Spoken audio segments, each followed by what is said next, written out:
Marcus Bennett adjusted the sleeves of his charcoal suit as he stepped out of a taxi in downtown Boston. Morning sunlight reflected off glass skyscrapers, while workers hurried along sidewalks carrying coffee in briefcases. The city moved with purpose and urgency. Today was supposed to be one of the biggest days of his career. After 10 years of building his financial technology company from a small apartment startup into a multi-million-dollar enterprise, Marcus was finally closing a partnership deal with Northbridge National Bank. The agreement would allow his security software to protect thousands of banking systems across the country. He took a calm breath and entered the bank. Inside the marble-floored lobby, everything felt quiet and controlled. Customers stood in organized lines, while employees worked behind polished counters. A security guard near the entrance briefly looked at Marcus, then continued watching the room. Marcus approached the reception desk. "Good morning, I have a meeting with Daniel Harper at 10 o'clock, he said politely. The receptionist smiled at first, but her expression shifted slightly as she checked the schedule. "Please have a seat," she said while picking up the phone. Marcus thanked her and sat in the waiting area. He placed his leather folder beside him and checked messages on his phone. Across the room, two employees whispered while glancing toward him. One of them walked quietly toward the security guard and spoke softly. Marcus noticed but ignored it. He had experienced moments like this before and preferred focusing on his work. Minutes passed. The guard slowly walked closer, pretending to adjust something near the seating area. His eyes stayed on Marcus longer than necessary. "Sir, are you waiting for someone?" he asked. "Yes," Marcus replied calmly. "I have a scheduled meeting with Mr. Harper." The guard nodded but did not leave immediately. Meanwhile, behind the reception desk, another employee dialed the number and spoke in a low voice. "We have a situation in the lobby," she said quietly. Marcus sensed tension building but remained composed. He reviewed his presentation notes, preparing for the meeting that could change his company forever. Suddenly, the main entrance doors locked automatically with a loud click. A sharp alarm tone echoed through the bank. Customers looked around in confusion. A voice announced over the intercom that the bank was entering temporary security lockdown. Panic spread instantly. People began asking questions. Some stood up quickly while others pulled out phones. Employees exchanged worried looks. Marcus frowned slightly. Something was wrong. The security guard pressed his radio, asking for updates, but received unclear responses. Employees rushed behind counters, closing drawers and securing stations. Then another announcement came from management upstairs. "Everyone, please remain calm. Stay where you are until further notice." Whispers filled the room. A woman near Marcus asked if there was a robbery. A man near the teller windows began pacing nervously. Marcus noticed something important. Several employees were looking directly at him. The realization settled slowly. They thought he was the threat. Before he could react, a manager approached cautiously, accompanied by security. "Sir, we need you to remain seated and keep your hands visible." Marcus blinked in surprise. "Is there a problem?" he asked calmly. "We are verifying a situation," the manager replied, avoiding direct explanation. Marcus slowly placed his hands on his knees. "I am here for a business meeting," he said evenly. The manager nodded but stepped back as if unsure. At that moment, loud shouting came from the rear offices, followed by the sound of something crashing. Everyone froze. A frightened employee ran into the lobby. "Someone forced their way into the staff entrance," she said breathlessly. He locked himself in the operations office. The entire room shifted from suspicion to fear. This was not about Marcus at all. The real threat was already inside the building. Employees panicked, realizing the lockdown had trapped everyone together. Phones lost signal due to security protocols activated during emergencies. The manager spoke urgently with headquarters through a secure line. Police were on the way, but response time was uncertain because downtown traffic delayed access. Marcus observed quietly. He noticed employees struggling with the emergency system controls behind the counter. The operations office controlled internal network access, including surveillance cameras and alarm coordination. If the intruder gained system control, he could disable security entirely. Marcus stood slowly. "Sir, please sit down," the guard warned. Marcus spoke calmly but firmly. "I design banking security systems. If your network is locked from inside, you will lose monitoring access within minutes." The manager hesitated. "What do you mean?" "If he reaches the main server room, your cameras and alarms could fail," Marcus explained.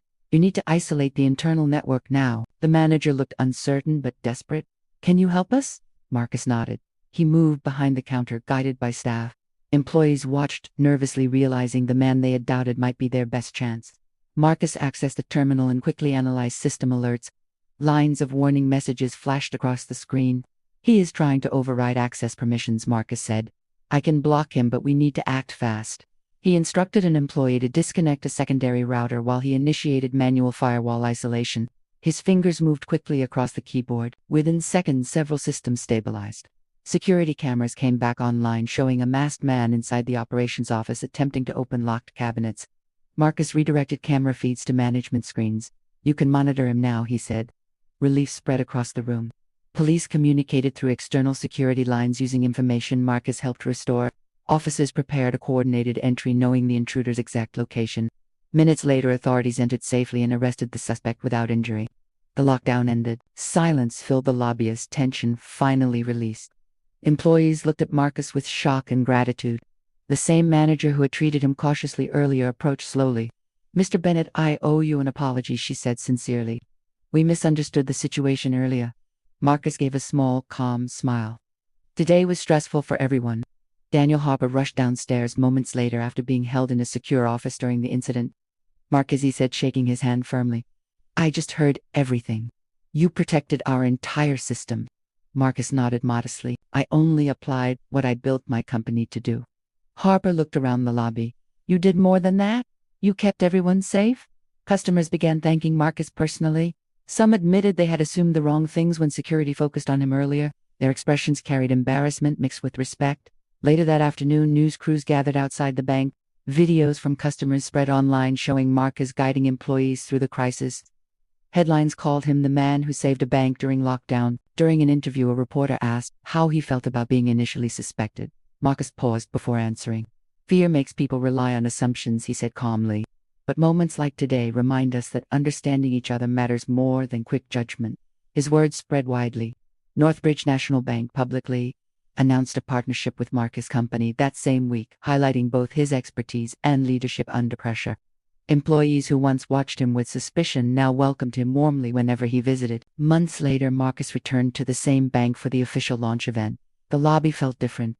Staff greeted him confidently and customers recognized him with smiles.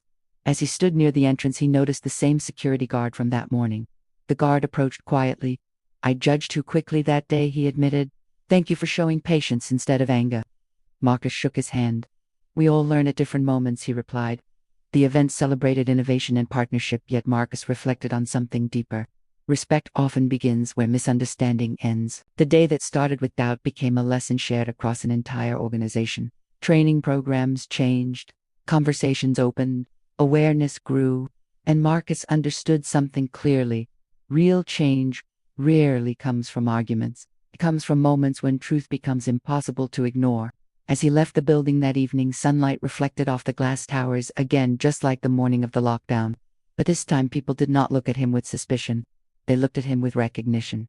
Not because he demanded it, but because he earned it when it mattered most. The days following the lockdown changed Marcus Bennett's life in ways he never expected.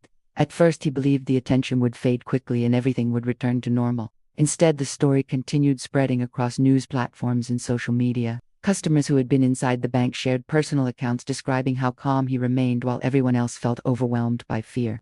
Marcus returned to his office the next morning, determined to focus on work. His company headquarters occupied a modest floor inside a technology building overlooking the river. Employees greeted him with excitement the moment he walked in. Some had watched the news coverage while others had seen clips shared online. One of his engineers laughed softly and said the entire internet was calling him the banker who saved the bank. Marcus smiled but redirected the conversation toward ongoing projects. He never wanted attention to replace purpose. For him, the real victory was not recognition but proof that preparation and knowledge could protect people when it mattered most. Later that week, Northbridge National Bank invited Marcus back for a private meeting with senior executives. This time, the atmosphere felt completely different from his first visit. Employees welcomed him at the entrance, and the same receptionist who once spoke cautiously now greeted him warmly with genuine respect. During the meeting, executives explained how his quick actions prevented a system breach that could have exposed sensitive financial data. The intruder had intended to access internal accounts and create widespread chaos before escaping. Marcus's isolation of the network stopped the attempt entirely. They also admitted something more personal. One executive spoke honestly about how initial assumptions influenced staff behavior before the emergency. The incident forced leadership to examine internal training policies and customer interaction procedures. They planned to introduce awareness programs focused on unconscious bias and decision-making during high-stress situations. Marcus listened quietly. He appreciated their honesty more than public praise. After the meeting, Daniel Harper walked with him through the lobby. Customers recognized Marcus and nodded respectfully. Harper paused near the entrance. He said thoughtfully, this partnership started as a business decision. Now it feels like something bigger. Marcus understood exactly what he meant. Change rarely begins with comfort, he replied.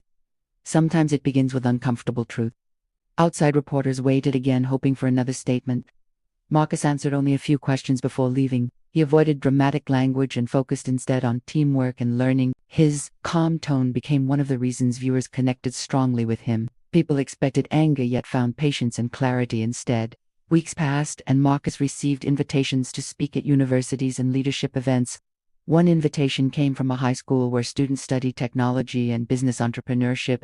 Marcus accepted because he remembered how powerful encouragement could be at a young age. Standing in front of hundreds of students, he told them about persistence rather than fame.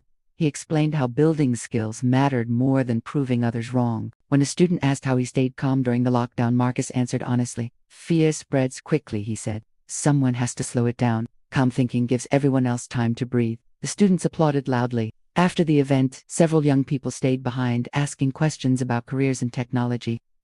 Marcus realized his story was inspiring confidence beyond the single moment that made headlines. Meanwhile, Northbridge Bank began implementing his company's security software nationwide. Engineers worked closely with bank technicians, improving response systems and emergency communication protocols. Employees who once doubted him now collaborated with enthusiasm and respect. One afternoon, Marcus received an unexpected email from the security guard who had first questioned him on the day of the lockdown. The message was simple but sincere. The guard apologized for judging him too quickly and explained that the experience forced him to rethink how easily assumptions form during routine situations. Marcus replied kindly, thanking him for his honesty. He understood that growth often begins with acknowledgement. Months later, the bank hosted a public event celebrating completion of the new security system. Customers attended along with city officials and community leaders. Marcus stood near the entrance watching people interact comfortably inside the same lobby where fear once filled the air. The manager who had approached him cautiously during the lockdown now introduced him proudly as the partner who helped transform their safety culture. Applause filled the room.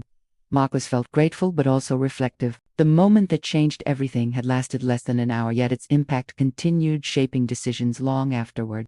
After the event, he stepped outside into the evening air. The city lights glowed across buildings and traffic moved steadily through busy streets. He realized how easily that day could have ended differently if fear had completely taken control. Instead, cooperation replaced suspicion. A young employee exited the bank and approached him nervously. I just wanted to say thank you, she said. After that day, I started studying cybersecurity because I realized how important people like you are. Marcus smiled warmly. The world always needs people willing to solve problems calmly, he replied. As he walked toward his car, Marcus reflected on everything that followed the lockdown. The experience reminded him that success was not measured only by contracts or profits but by influence on people's thinking. He never planned to become an example of anything beyond hard work. Yet the situation proved that actions often speak louder than explanations. The morning he first entered the bank, he was seen as a possible threat. By the end of that same day, he became the reason everyone walked out safely. That contrast stayed with him. Driving home, he passed the skyline glowing against the night sky.